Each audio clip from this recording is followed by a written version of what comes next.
Beleza, hoje eu venho com mais um vídeo no canal e hoje eu estarei ensinando vocês a como fazer uma fogueira no Minecraft Pocket Edition 0.12.1 de Android.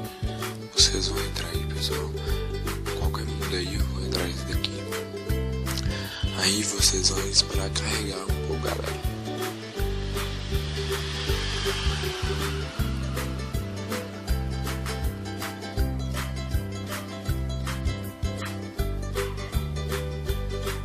Após ter carregado, vocês vão vir em opções aqui no canto. Opção, e essa opção vai estar marcada. Vocês marcam assim. Aí vai ficar com essa cruzinha aí no meio, esse mais aí.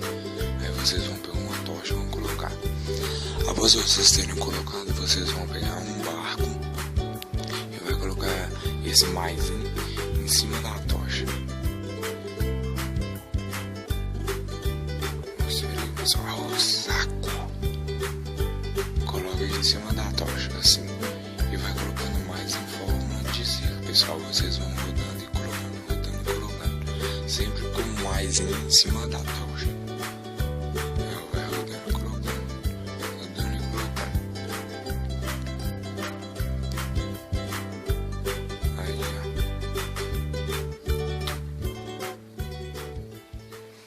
Quanto mais você for colocando, melhor vai ficando, pessoal. Vai ficando mais bonito também. Aí eu coloquei um tanto de água. Como que vai ficando bonita?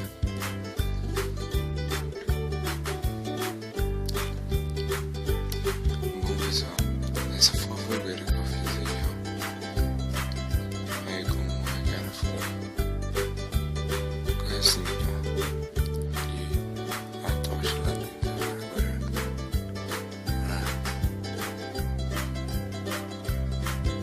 Aí. Bom, pessoal, esse foi o meu vídeo de hoje.